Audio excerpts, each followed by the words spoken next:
In the summer of 2018, Vincent Moretti, a 42-year-old sheriff from the small town of Westfield, Virginia, finally managed to coordinate vacation time with his wife, Adriana, a 39-year-old police officer in the same department.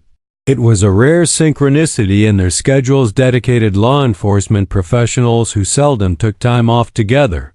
Their children, 12-year-old Lucas and 9-year-old Sophia, had been counting down the days until their family trip to Blue Ridge National Park. Vincent had spent months restoring a vintage trailer for the occasion, a labor of love that became his weekend project between shifts. Vincent was meticulous about that trailer, recalls Martin Weber, a fellow officer and friend. He'd show me pictures of his progress every Monday morning. Look at this new paneling, or check out the kitchenette I installed. He was so proud of it. Said it was going to be their home away from home for years to come. The timing of the vacation wasn't coincidental. Vincent had just wrapped up a major operation against a wildlife trafficking ring that had been operating throughout the Blue Ridge region. The 6-month investigation had resulted in multiple arrests and the rescue of dozens of protected species destined for illegal exotic pet markets.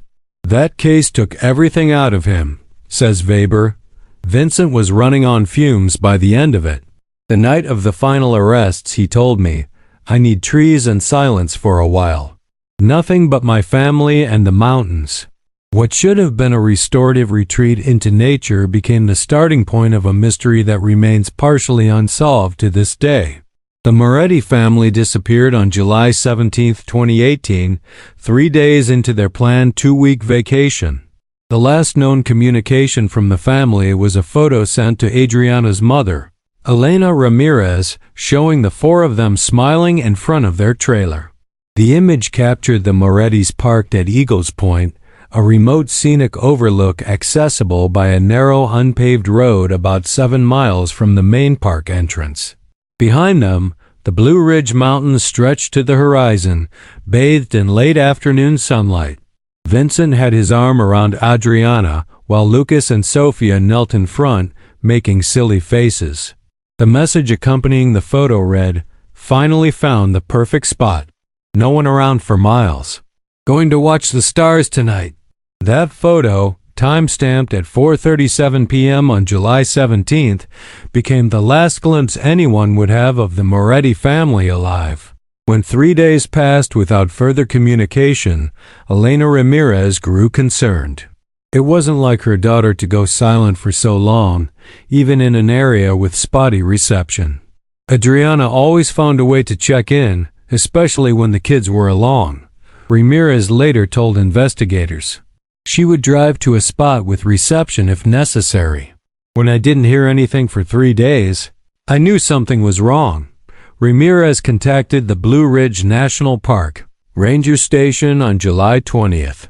Rangers Keith Wallace and Samantha Chen were dispatched to Eagles Point to perform a welfare check on the family. What they discovered would launch one of the most extensive search operations in the park's history and begin a 7-year mystery that would divide a Pied community and destroy multiple lives in its wake.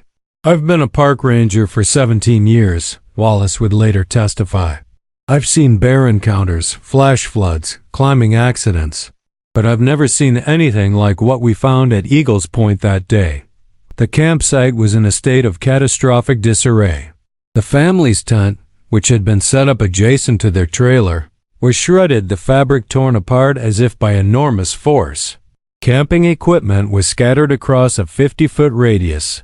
Cooking utensils, clothing, and personal belongings lay strewn among the pine needles and dirt. Most disturbing were the distinct claw marks gouged into several trees surrounding the campsite marks that were measured at heights of over 7 feet from the ground. But the most perplexing element was what they didn't find. There was no blood at the scene. And perhaps most baffling of all, the Moretti's trailer, a 16-foot vintage Airstream that Vincent had so lovingly restored, was completely gone. It was like trying to piece together 2 different crime scenes, Chun would later explain. On one hand, you had all the signs of a violent animal attack. On the other hand, You had this missing trailer that couldn't possibly have been dragged away by wildlife. Within hours, a massive search operation was mobilized. Park rangers, state police, search and rescue teams with cadaver dogs, and volunteers from surrounding communities combed the dense forest surrounding Eagles Point. Helicopter surveillance scanned the area from above, looking for any sign of the family or their distinctive silver trailer. Sheriff George Lawson of Westfield, Vincent's superior and close personal friend, arrived the following morning. "When I got the call, I couldn't process it," Lawson recalls, his voice still hollow with disbelief years later. "Vincent was the most capable officer I knew. The idea that something could happen to him and his family in those woods ... It just didn't compute." Lawson immediately took command of the ground search, coordinating with park authorities and bringing in additional resources from Westfield. "I was determined to find them," he says. "I kept thinking they must have fled from whatever attacked their camp and gotten lost in the woods. Vincent would know how to keep his family alive out there, at least for a while." As days stretched into weeks, hope began to fade. The search radius expanded to cover over 50 square miles of rugged terrain. Divers explored nearby lakes and rivers.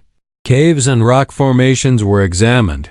Missing person alerts were distributed nationwide, with particular attention to the distinctive Airstream trailer.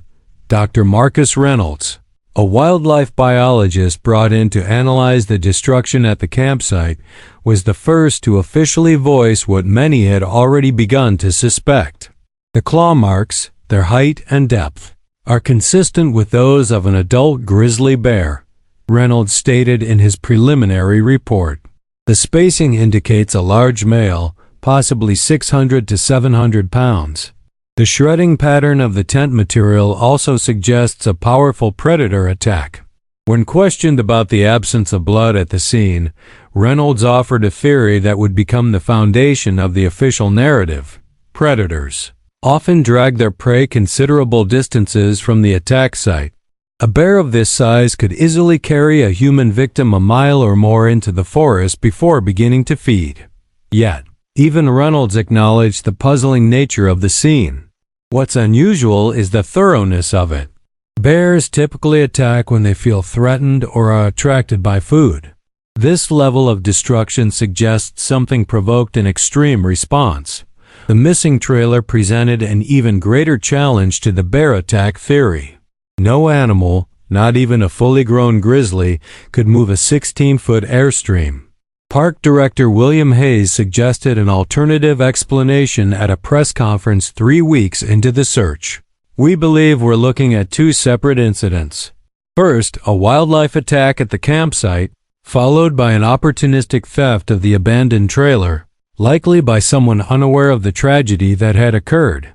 This dual incident theory gained traction as the search for the Moretti family continued to yield no results. Regional law enforcement expanded their investigation to include checking for the trailer at campgrounds, storage facilities, and used RV dealers throughout Virginia and neighboring states. Meanwhile, the bear attack theory was bolstered when tracking teams discovered what appeared to be bear scat containing fabric fragments approximately 2 miles from the campsite. DNA testing was inconclusive, but the material was similar in composition to the clothing the Moretti children had been wearing in their last photo. As summer turned to fall, the search effort gradually contracted. Resources were reallocated, volunteers returned to their lives, and media attention drifted to other stories. Only Sheriff Lawson remained seemingly tireless in his pursuit, often venturing into the park alone on his days off, following intuition and desperately seeking any clue that might have been overlooked. "George was a man possessed," says Deputy Margaret Winters, who worked closely with both Lawson and Vincent Moretti. "He wouldn't accept that they were gone. He'd come back from those solo searches looking half dead himself, clothes torn, covered in scratches. But he'd just clean up and go back out the next day." Behind the scenes, however, pressure was mounting to officially close the case. The Blue Ridge Tourism Association, led by its president Thomas Grant, began making public statements emphasizing the rarity of bear attacks in the region. This tragic incident, while heartbreaking, represents an extraordinarily unusual occurrence, Grant told local media 6 months after the disappearance.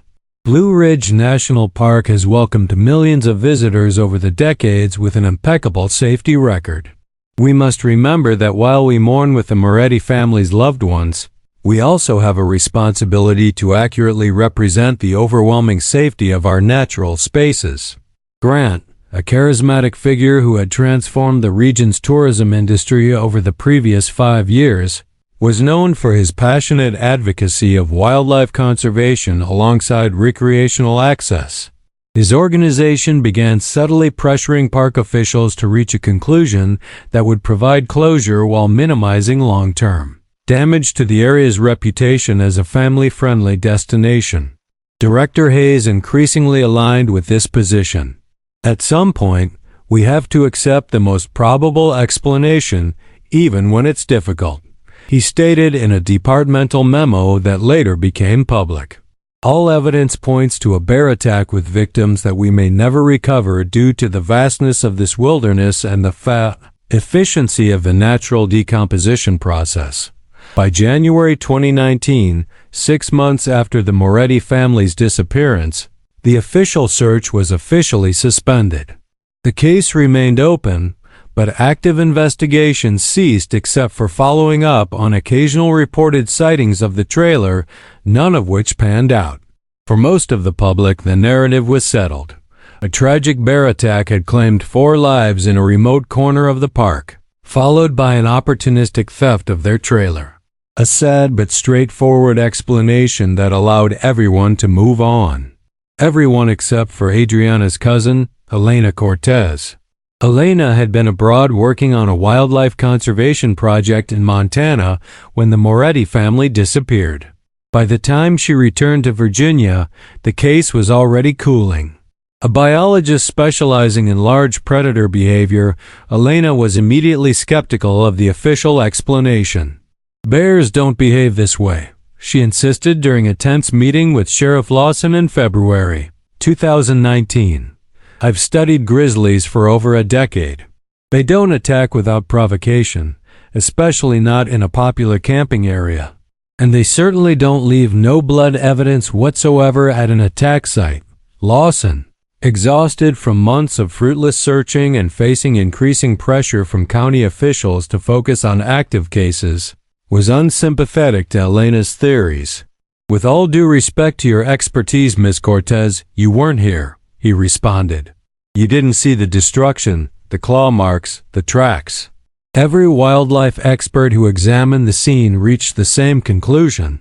"And the missing trailer?" Elena pressed. "You expect me to believe some random thief happened upon a campsite clearly destroyed by a wild animal attack and thought, 'Perfect time to steal an Airstream'?" Lawson's face hardened. "People do unexpected things, especially people desperate enough to steal. Now, if you'll excuse me, I have active cases that need my attention." Elena left the sheriff's office that day convinced that something wasn't right, but with no official standing in the investigation and little support from the family, most of whom were focused on grieving and finding closure, there was little she could do. She returned to her research position, but the questions continued to gnaw at her. The case of the Moretti family faded from public consciousness. In Westfield, a memorial service was held on the 1-year anniversary of their disappearance. Vincent and Adriana's positions at the sheriff's department were filled. Their house was eventually sold, the proceeds placed in a trust that would remain untouched unless the children were someday found alive, an increasingly remote possibility. Life in Blue Ridge National Park returned to normal. Tourism numbers, which had dipped slightly following the incident, rebounded to record levels under Thomas Grant's aggressive marketing campaigns emphasizing the park's beauty, accessibility, and safety. "We have learned from this tragedy," Grant told reporters at the park's visitor center reopening in spring 2020. "We've implemented new warning systems, enhanced ranger patrols, and improved our wildlife management protocols." Visitors to Blue Ridge can feel more secure than ever. The case might have remained forever in this state of unsatisfying resolution, a footnote in park history, a cautionary tale told around campfires, if not for a chance discovery in the early spring of 2025, nearly 7 years after the Moretti family vanished. Devin Cooper, a rookie park ranger conducting a routine patrol in a seldom visited northern section of the park, spotted something unusual from his trail position: a large, black bear dragging what appeared to be a flat metal object from a den beneath a rocky outcropping. Cooper maintained his distance but used his binoculars to observe the bear, which seemed to be treating the object as a toy or curiosity. When the bear eventually wandered away from the den to forage, Cooper cautiously approached for a closer look. What he found sent a chill through him: a metal door with faded but still visible registration numbers. A quick check on his satellite phone confirmed what Cooper suspected. The numbers matched those of the long-missing Moretti trailer. Cooper's discovery reignited the case overnight. News crews descended on Blue Ridge National Park. The metal door was carefully removed and transported to a forensic lab. Park Director Hayes, now nearing retirement, held a somber press conference alongside a noticeably aged Sheriff Lawson. This discovery, while disturbing, essentially confirms our long-standing assessment of what occurred that tragic day in 2018, Hayes stated. Bears are known collectors of human artifacts. This animal likely retrieved the door from the scene of the attack or from wherever the trailer was abandoned after being stolen. Lawson nodded in agreement, though observers noted his reluctance to speak directly to reporters. The sheriff, once so determined to find answers, now seemed eager to reinforce the official narrative and move on. Wildlife experts appeared on national news programs explaining how bears sometimes collect unusual objects and bring them to their dens. The discovery was framed as the final piece of a puzzle that confirmed what authorities had maintained all along. Nature had taken the Moretti family, and human opportunism had removed their trailer. A renewed but brief search of the area surrounding the bear den yielded no additional evidence. No human remains, no personal effects, nothing to suggest the family had met their end in that specific location. The door itself showed extensive weathering and damage, with distinctive claw marks overlaying what appeared to be impact damage of some kind. For most, the discovery brought a sense of closure. The mystery was solved, the narrative complete. Plans were announced for a permanent memorial at the Park Visitor Center, warning of the rare but real dangers that wild predators could pose. For Elena Cortez, however, the discovery of the trailer door wasn't an ending, it was a beginning. After years of reluctantly accepting the official explanation, the physical evidence rekindled all her original doubts. She requested a leave of absence from her research position and returned to Virginia, determined to take one last look at a case everyone else considered closed. 7 years is a long time, her mother warned during a phone call.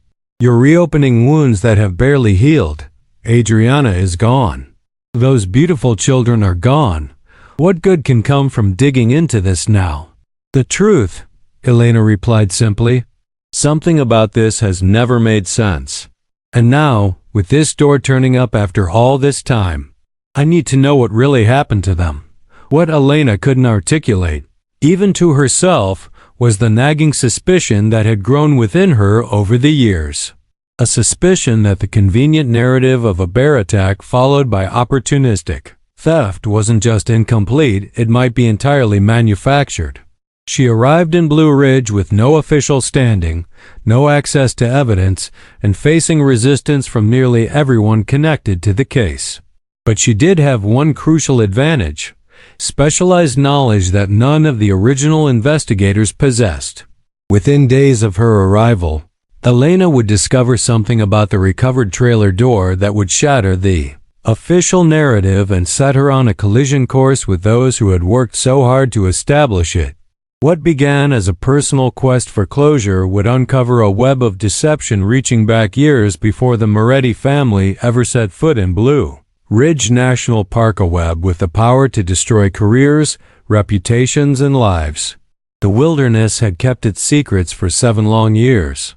But wilderness, like truth, follows its own rules.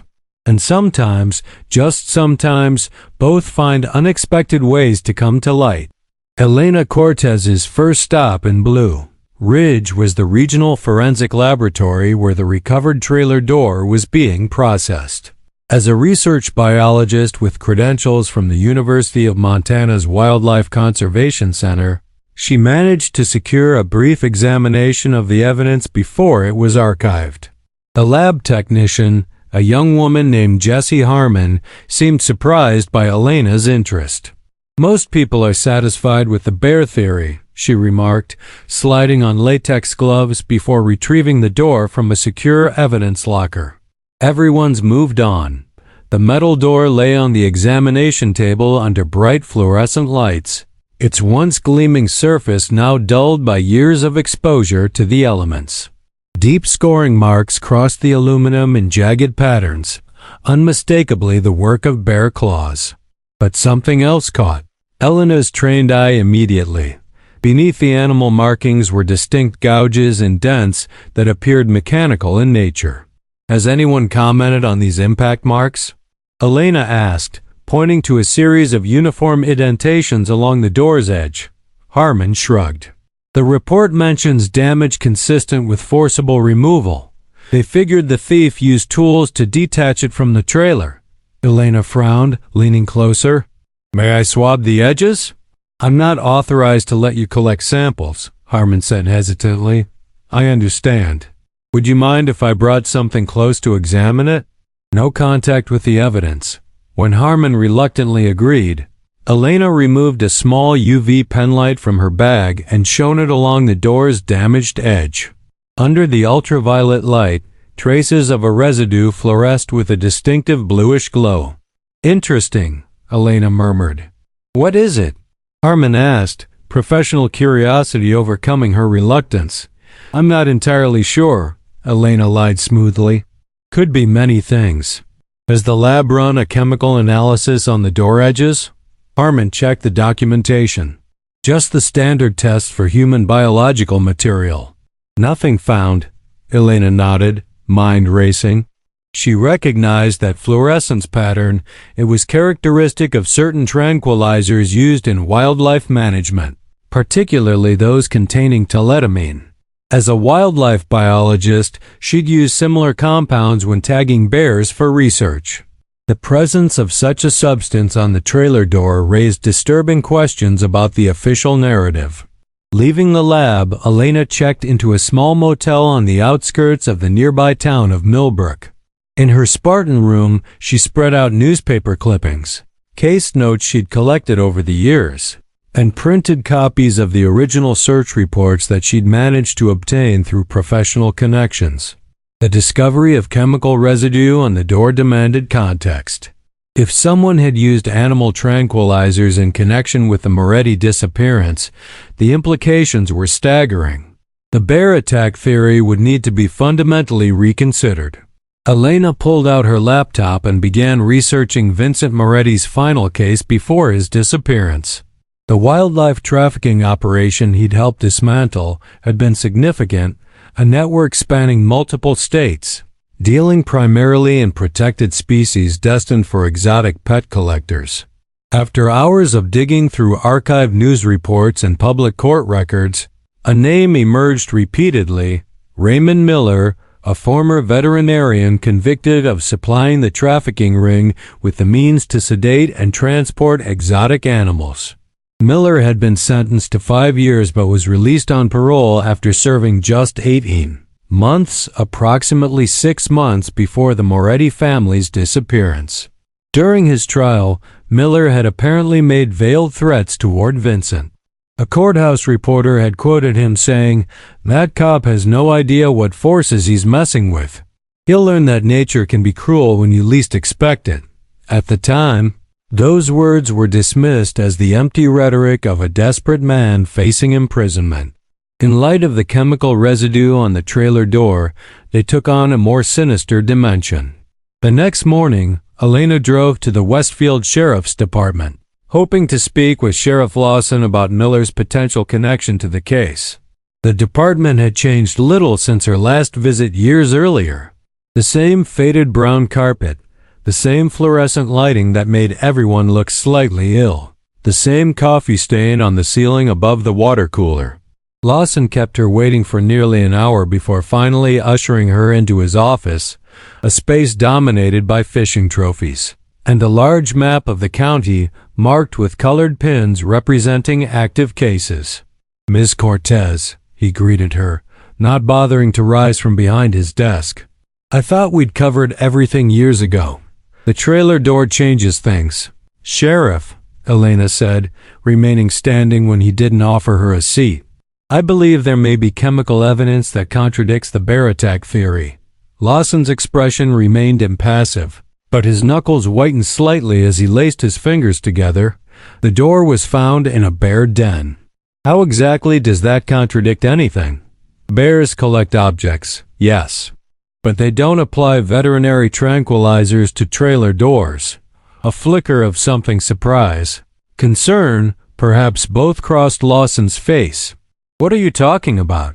Elena explained her observations at the lab, careful to frame them as preliminary findings rather than accusations.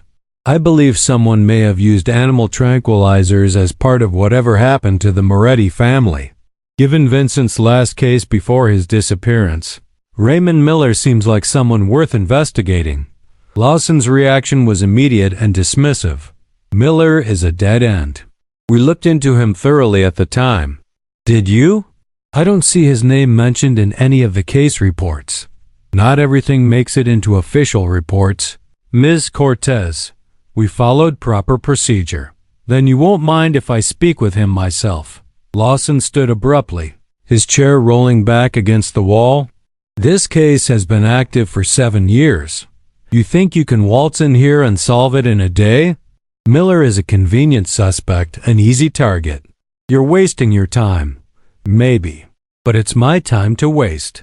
As she turned to leave, Lawson called after her. "Elena, Vincent was my friend. I spent months searching for him and his family. Don't you think if there was any chance a human was responsible, I would have torn this county apart looking for them?" Something in his tone made Elena pause. There was genuine emotion there, pain, certainly, but something else too. Something that sounded almost like guilt. "I think you did what you thought was right at the time," she answered carefully. "But new evidence deserves new investigation." Lawson slumped back into his chair. "Just be careful. Stirring up old cases can have consequences you don't anticipate." Outside the sheriff's office, Elena sat in her rental car, puzzling over Lawson's reaction. His resistance seemed disproportionate to her inquiries. Was he simply protecting the department from criticism for potentially mishandling the case, or was there something more? Finding Raymond Miller proved surprisingly easy. After his release from prison, he had returned to the area, taking a job at a pet store in Millbrook called Wild Things. The irony of a convicted wildlife trafficker working with animals again wasn't lost on Elena. The store was small but well-maintained, specializing in exotic fish and reptiles. Miller was alone behind the counter when Elena entered. A lean man in his 50s with close-cropped gray hair and the weathered skin of someone who'd spent significant time outdoors. A name tag on his blue polo shirt read, "Ray, Assistant Manager." "Can I help you find something?" he asked, his tone professional but distant. Elena browsed for a few minutes, observing him surreptitiously. He moved with the confidence of someone knowledgeable about the animals in his care, taking time to check water temperatures and feeding schedules between helping customers. When the store emptied of other patrons, Elena approached the counter. "Mr. Miller? Raymond Miller?" His posture changed instantly, a subtle stiffening of the shoulders, a wariness entering his eyes. "Who's asking?" My name is Elena Cortez. I'm researching the disappearance of the Moretti family in 2018. Miller's face remained impressively neutral. That was the bear attack in the park, right? Terrible thing. Don't know how I can help you with that. You had professional interactions with Sheriff Vincent Moretti before his disappearance. A thin smile appeared on Miller's face. Professional interactions? That's one way to put it. He put me in prison. You made threats against him during your trial. Miller's smile vanished. I said a lot of things back then. I was angry. Wouldn't you be? 20 years building a veterinary practice, then one mistake helping the wrong people, and it's all gone. One mistake? You supplied sedatives to animal traffickers for years. I supplied medication to what I thought were legitimate wildlife researchers. Miller countered, though his eyes slid away from hers as he spoke. I never asked enough questions. That was my real mistake. Elena studied him, trying to gauge his sincerity. You were released from prison shortly before the Moretti family disappeared. Miller's jaw tightened. Here we go. You people never change. Yes, I hated Moretti for what he did to my life.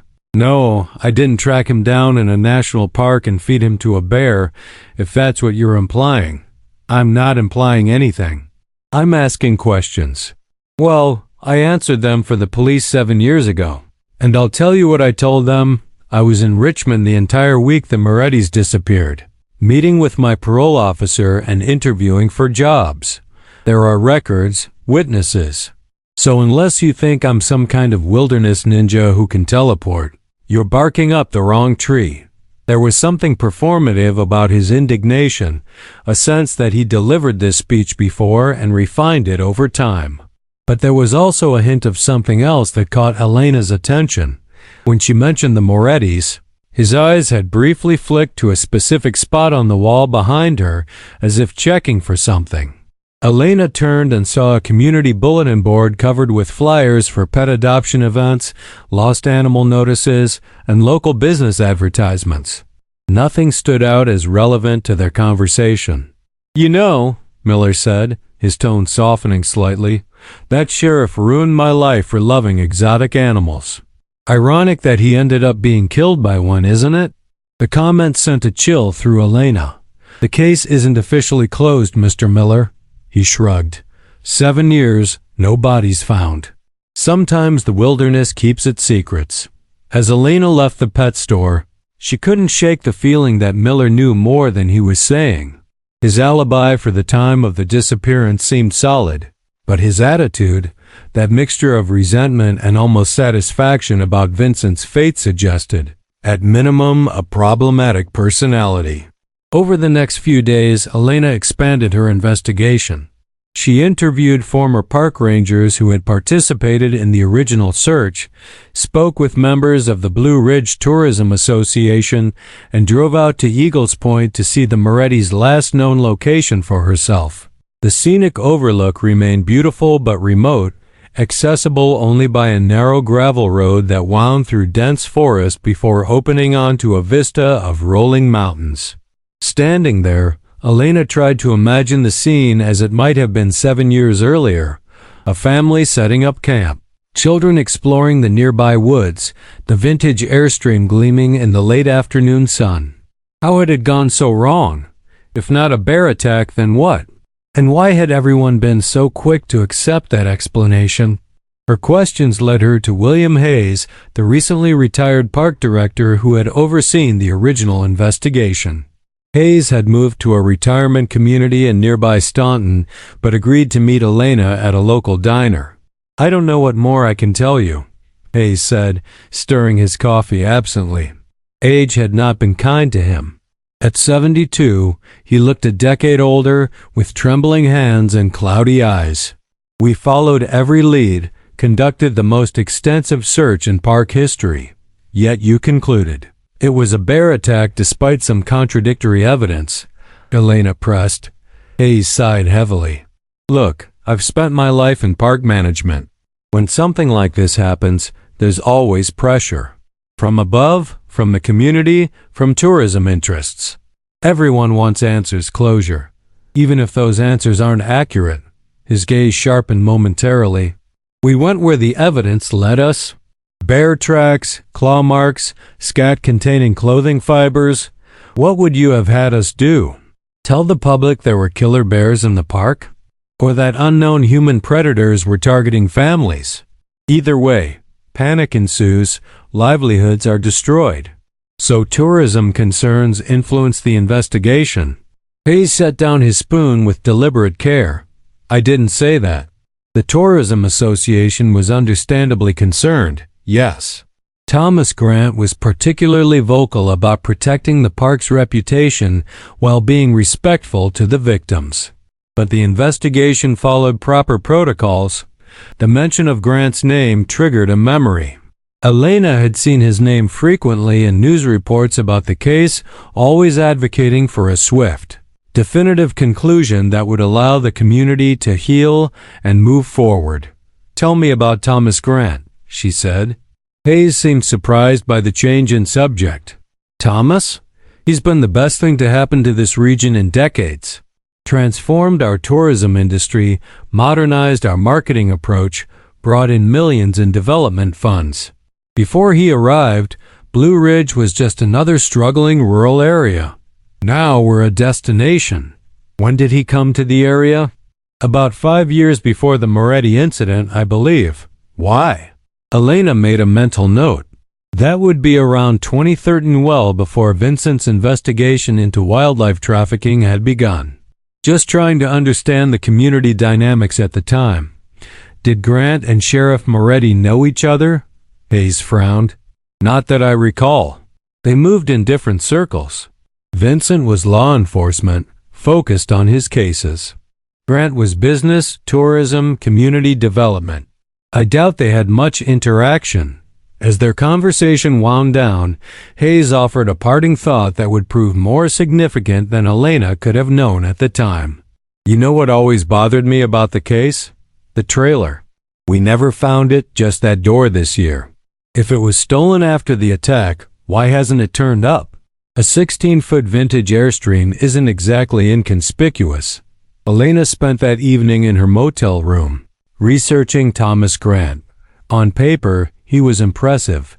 MBA from Cornell, successful marketing career in Chicago, then a seemingly altruistic move to rural Virginia to reconnect with nature while helping revitalize the local economy. His Blue Ridge Tourism Association had won awards for sustainable development and community engagement. Yet something about him nagged at Elena. Perhaps it was the way his name kept appearing at key moments. In the Moretti case, always pushing for resolution, always framing the bear attack narrative in ways that protected the region's image while appearing sympathetic to the victims. The next morning, she called Vincent's former partner, Deputy Margaret Winters, who had since been promoted to detective. I don't normally discuss active cases, Winters said when they met at a coffee shop away from the sheriff's office. But since you're family, and since it's been 7 years, double quotes, I appreciate it, Elena said. I'm trying to understand what Vincent was working on before he disappeared. Besides the wildlife trafficking case, I mean. Winters glanced around the nearly empty cafe before lowering her voice. This isn't something widely known, but Vincent had started looking into potential corruption within local government. Nothing official, he was gathering information quietly, keeping it close to the vest. What kind of corruption? He never specified, at least not to me. About 2 weeks before the camping trip, he asked me to pull some financial records for county development projects. Said something about funds being diverted, possibly through tourism initiatives. Elena felt a chill run through her. Did he mention Thomas Grant? Winter's expression remained carefully neutral, not directly. But one of the projects he flagged involved Grant's Tourism Association. Vincent told me, sometimes people aren't who they seem to be. That was the last conversation we had about it before ... double quotes. She trailed off, clearing her throat. Before the camping trip. Did you tell Sheriff Lawson about this? Of course. After Vincent disappeared, I turned everything over to George. He said he'd follow up, but with the search taking priority, I'm not sure how far he got. Eventually, the case became about the bear attack, and these other threads were set aside. As Elena drove back to her motel, her mind raced with new possibilities. What if Vincent's disappearance wasn't connected to the wildlife trafficking case at all? What if he had stumbled onto something much closer to home corruption involving the very person who later helped shape the narrative around his family's disappearance?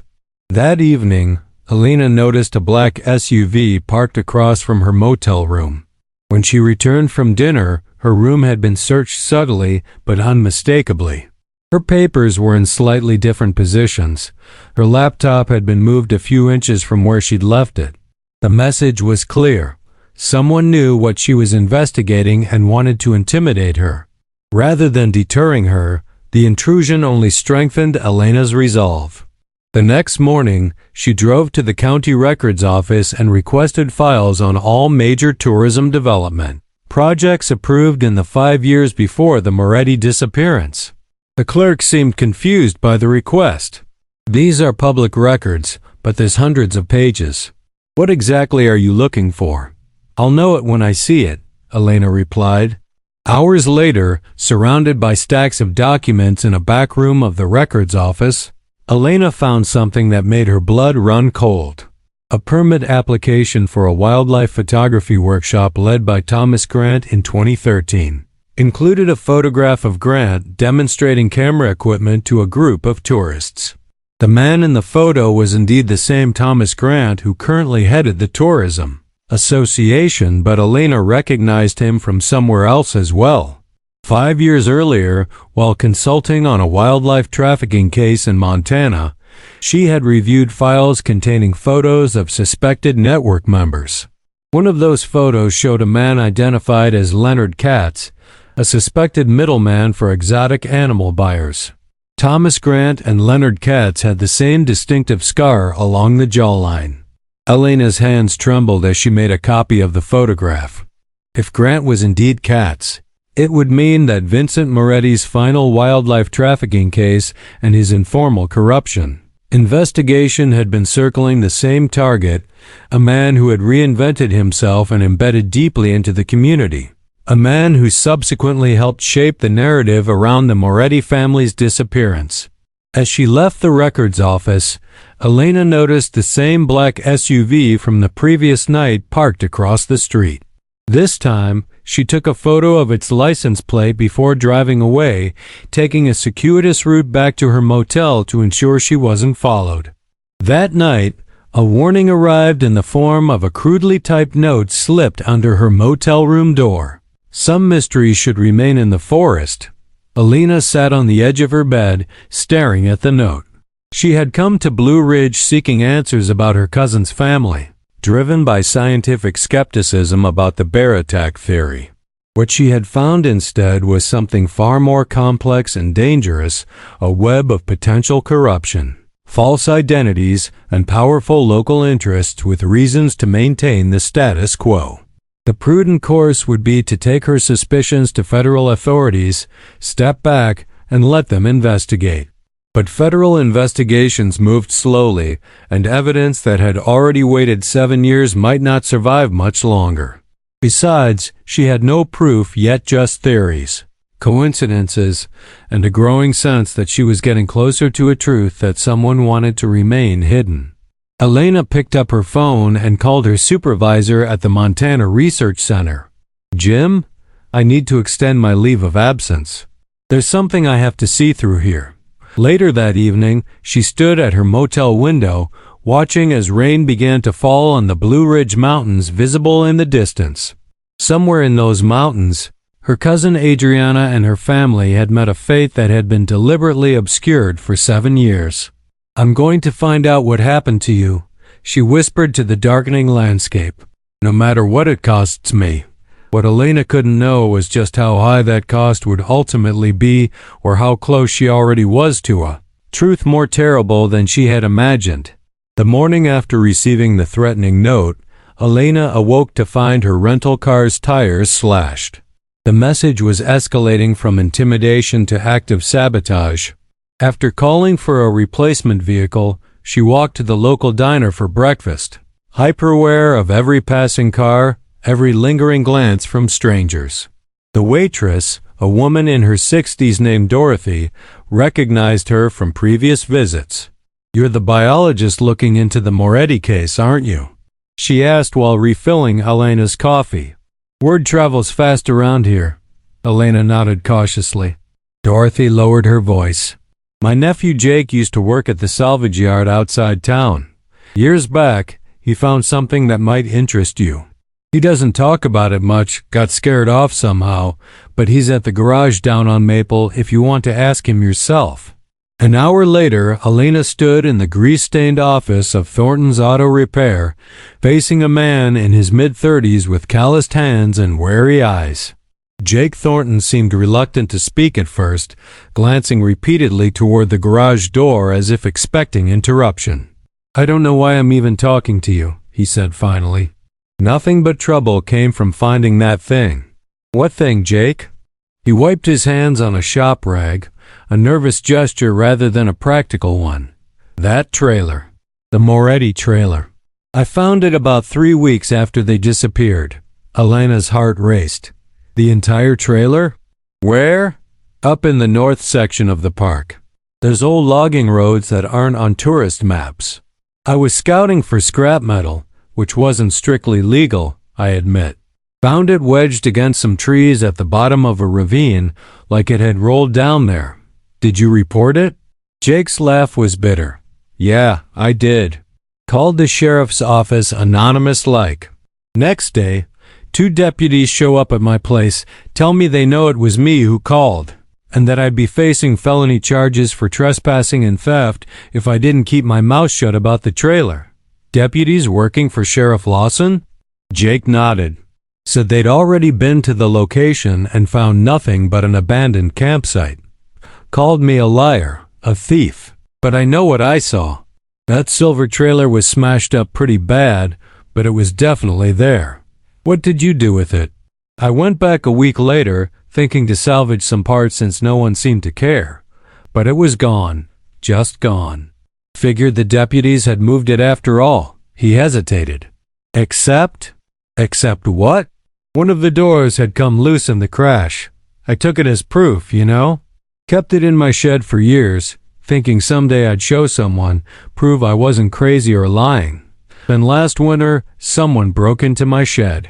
Only thing taken was that door." Jake shook his head.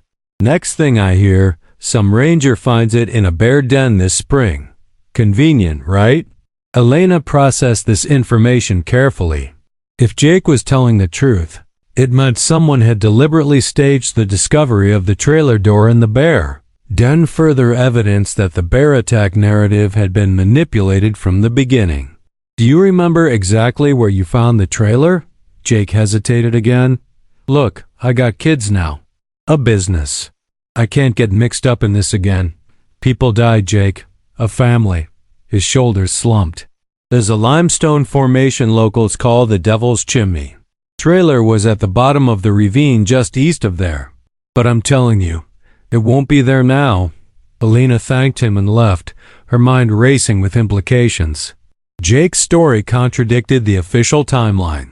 If the trailer had been found crashed in a remote area weeks after the disappearance, it suggested a very different sequence of events than what authorities had claimed. Her next stop was the local newspaper office, where she spent hours reviewing archived coverage of the Moretti case. In a photo accompanying an article about the search efforts, she spotted something in the background. Sheriff Lawson emerging from his truck with what appeared to be hiking equipment. The timestamp on the photo was 2 weeks after the official search had been suspended. Increasingly convinced that Lawson knew more than he'd admitted, Elena decided on a risky strategy: surveillance. For the next 3 days, she followed the sheriff at a distance, noting his movements and contacts. Most were routine: the office, home, local restaurants. But on the 4th evening, Lawson drove to a remote cabin about 20 miles outside town. Elena parked at a distance and approached on foot through the surrounding woods. The cabin appeared to be Lawson's personal retreat, a hunting lodge decorated with fishing gear and mounted trophies. Through a window, she observed him removing items from a locked chest and burning them in the fireplace. Using her phone's camera with its zoom function, Elena captured images of what appeared to be photographs and documents being consumed by flames. More disturbing was a glimpse of what looked like a badge being tossed into the fire, possibly Vincent's or Adriana's police identification. The implication was staggering. If Lawson was destroying evidence related to the Morettis, it suggested he'd either participated in whatever happened to them or had discovered the truth and chosen to conceal it. The next day, Helena received an unexpected call from Adriana's mother, who had heard about her investigation from other family members. Vincent was investigating corruption before he disappeared, the older woman revealed, her voice trembling with emotion.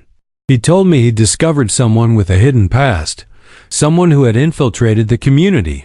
He said it was someone close who was connected to the trafficking network, but he wouldn't tell me who. He trusted no one except George Lawson. This new information painted Sheriff Lawson's actions in a potentially different light. Was he covering up evidence to protect himself or to protect someone else? And if Vincent had trusted him, why would Lawson betray that trust unless he had something profound to hide? Elena decided to confront her suspicions directly.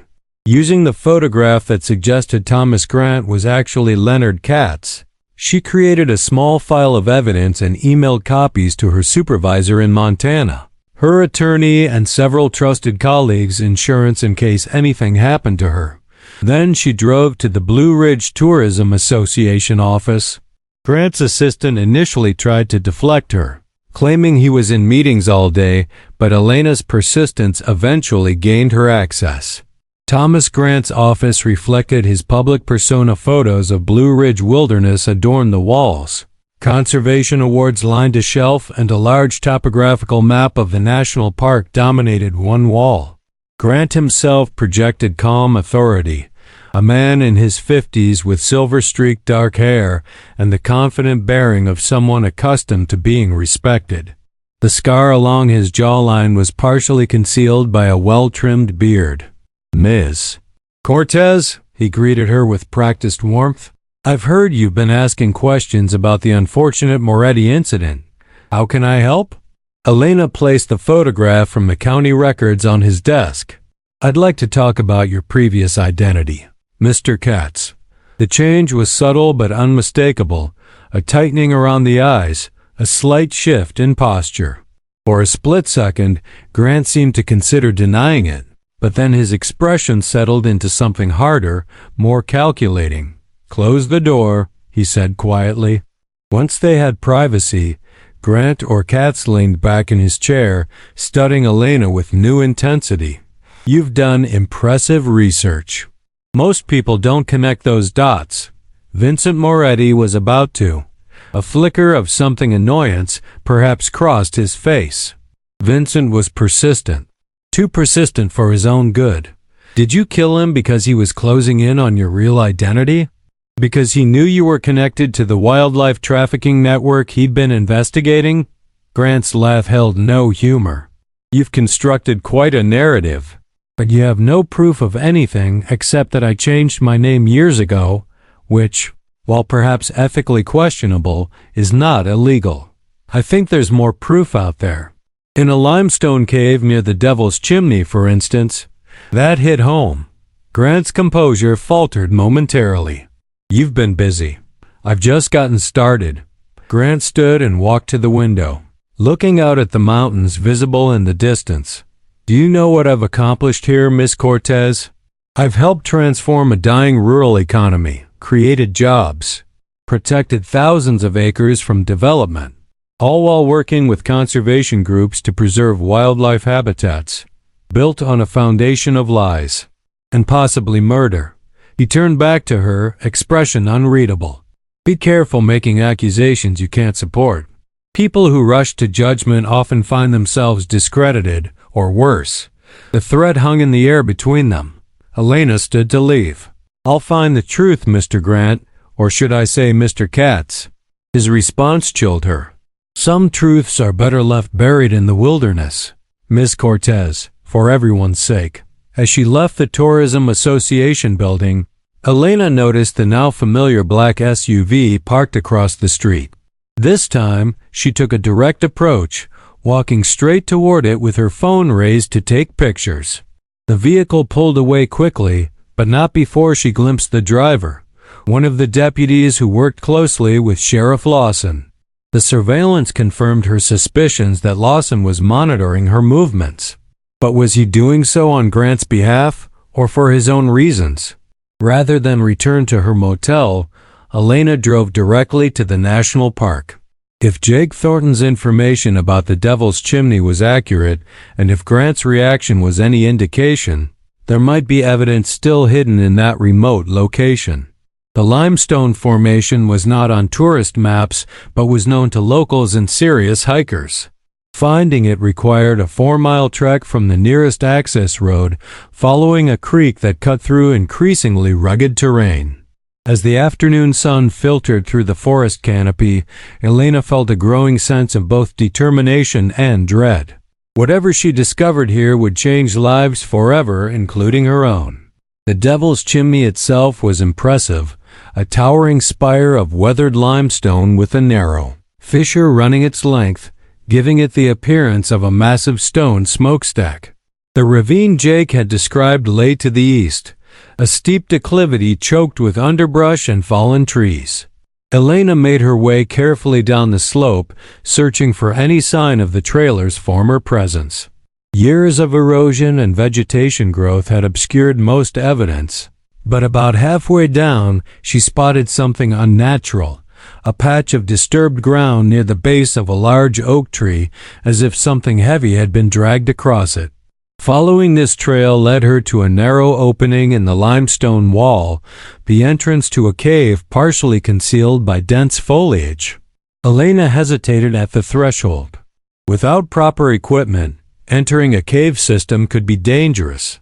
Yet the possibility that this might be where the Moretti family had met their fate compelled her forward. Using her phone's flashlight, Elena ventured inside.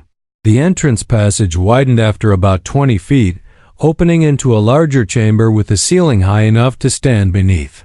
The beam of light revealed scrape marks on the stone floor, consistent with something metallic being dragged or pushed across it. At the rear of the chamber, a disturbing discovery. A shallow depression in the earth, roughly the size of a grave, with scattered fragments that appeared to be bone. Nearby lay scraps of fabric embedded in the cave floor, preserved in the cool, dry environment. Elena photographed everything, careful not to disturb the potential evidence. As she aimed her light deeper into the cave system, she noticed another passage leading further in. Following it cautiously, she entered a second chamber where the most damning evidence awaited. More bone fragments, scattered but recognizable as human, and a child's shoe half buried in sediment. The Moretti family had not been taken by a bear in the open forest. They had died here, in this hidden place, their remains concealed from searchers who had focused their efforts elsewhere. As Elena documented the scene, a sound from the cave entrance froze her in place. Footsteps, and not her own. Someone had followed her. She quickly turned off her phone's light and pressed herself against the chamber wall, listening. The footsteps paused, then continued deliberately toward her position. There was no other exit from the chamber. "Elena," Sheriff Lawson's voice echoed through the cave. "I know you're in here." Trapped and with few options, Elena decided to confront him directly. She switched her light back on, illuminating the sheriff standing at the chamber entrance, his hand resting on his holstered weapon. "You found them," he said simply, his eyes taking in the scattered remains. "You knew they were here all along," Elena replied, keeping her distance. "You found this place years ago. That's what you've been burning at your cabin, evidence you collected here." Lawson's weathered face seemed to age further in the harsh light. "It's not what you think." "Then what is it?" "Because it looks like you discovered what happened to your friend and his family, and instead of bringing them justice, you covered it up." Lawson moved further into the chamber but didn't draw his weapon. I found this place 2 years after they disappeared. The official search was long over. Everyone had accepted the bear attack theory. I was still looking on my own time, following hunches, refusing to give up. And when you found them? What then? I found Vincent's badge first, near the cave entrance. Then I found this. He gestured to the scattered remains. But I also found something else, evidence that Thomas Grant was really Leonard Katz, that he had orchestrated everything. By then, Grant had become the economic savior of the region. Hundreds of jobs depended on his tourism initiatives. The park was thriving because of his marketing campaigns. So, you chose the economy over justice. Lawson's face contorted with emotion. I chose the living over the dead. What good would it have done? Vincent and his family were already gone. Revealing the truth would have destroyed the livelihoods of countless innocent people. That wasn't your decision to make. No? Lawson challenged.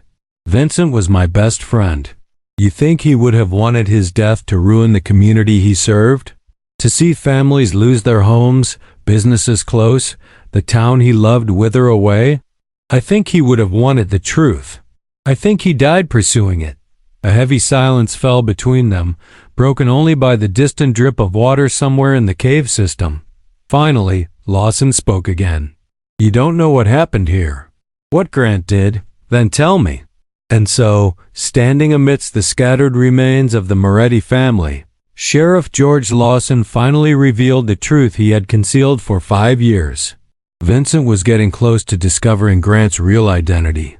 He'd connected financial irregularities in tourism development projects to similar patterns in cases involving wildlife trafficking operations. He was building a case quietly, planning to bring in federal authorities once he had solid evidence. Grant found out? Lawson nodded grimly. Must have. Vincent never suspected how much danger he was in.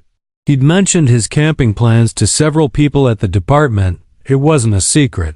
Grant knew exactly where they'd be. The bear attack ... was engineered, Lawson confirmed.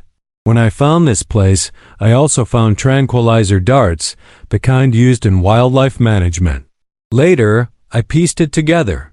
Grant sedated a bear cub and placed it near the Moretti campsite. When the mother bear came looking for her cub and found it apparently dead or injured, she went into a protective rage. Elena felt ill at the calculated cruelty of the plan. But how did they end up in this cave? That was the part I couldn't figure out at first. Then I found evidence that the trailer had been tampered with, brake lines cut. My theory is that Grant caused the bear attack to create chaos, then sabotage the trailer.